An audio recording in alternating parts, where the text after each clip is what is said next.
con artist. It's like playing baseball. It's the player outsmarting the other to think that he's going to throw a straight pitch. Really, he's going to throw a curveball. The art of outsmarting, tricking, and deceiving to get what you want. The New York Yankees will always win because everyone's looking at the pinstripes in New York. It's the stripes that dangle the attractive blue behind the white truth. It's the ability to wave something in front of the other person while your attention is getting on the main prize. It's looking the part and taking the opportunity. Gentlemen, welcome. I'm Frank Abagnale, as you all know. I've hired you all as a part of my security team because you were the best and brightest in your field. However, to work for my security company, you need to learn something that they don't teach you in college. Now, I know that you're all from Harvard, Yale, Stanford, but this workshop is completely necessary, I assure you. Today, I'm going to teach you the art of the con. Take this, for example. Here we have a false copy of the Mona Lisa. She may look authentic, but really she's only pretending to be the real thing so convincingly that that is what makes it seem so real. It's all a con. Buenos dias, señorita and señora. I am Eduardo del Delfiano, and I'm at your service. I can take you to the moon, to the stars, and around the world, baby.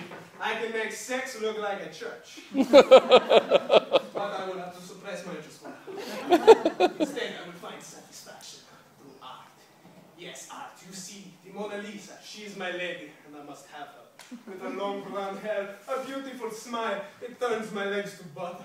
So one day, I walk into the Louvre in Paris, and I take her. I use a knife in shining armor, and I take her away from me completely. I make copies of her so she can be seen by everybody. And I sell them. I make tens of millions in the process. Until one day, I cannot keep her. I sell her. I get caught. The con man is the biggest threat to national security. And that's why I'm standing here today before you. I broke the system, and now I'm rebuilding it. Mr. Abagnale, you've been charged with the crimes of fraud, forgery, and swindling. By the power of the state of Philadelphia, I sentence you to 12 years in a federal prison.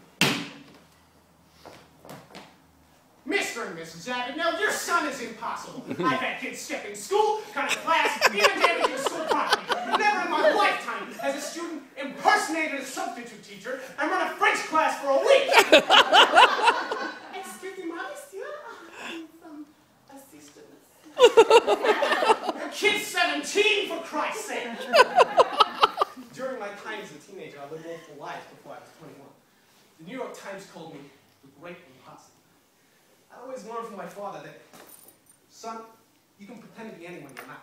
Hell, they only know what you tell them. Really, have they? Where's the proof? Objection.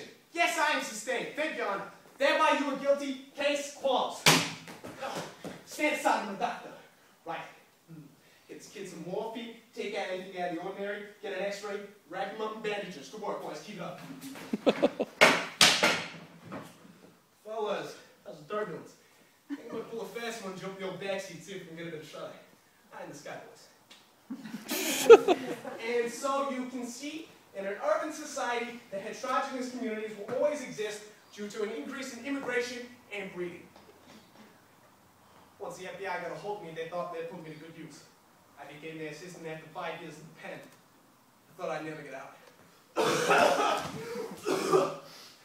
See, the bad thing about being a con is you earn yourself a reputation.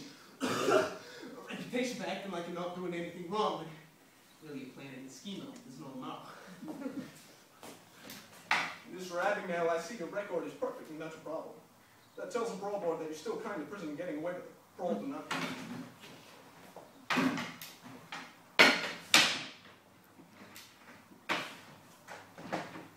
Maybe if I had mauled a couple of guards, gotten into some fist fights, I might have gotten parole. The FBI kept me close and put me to good use. As long as I clocked in once a week, I was a free man. Well, at least to the extent that the FBI would allow me.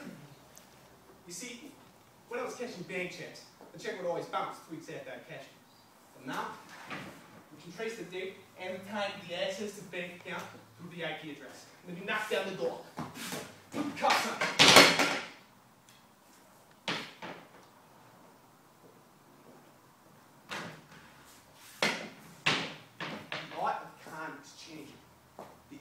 canvas is infinite, as the World Wide Web now facilitates online anonymity and identity theft. At a click of a button, at a hacking machine, mankind gains access to vast sums of money. Millionaires overnight. There is no art in this, no skill or talent. The hacker is just a leech, sucking the life from data he can get. Being a con artist requires a certain set of skills. Skill of acting, skill of impersonating. I gave him something. I gave him a performance. I gave him a show.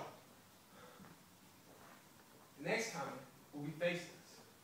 So until then, catch me if you can.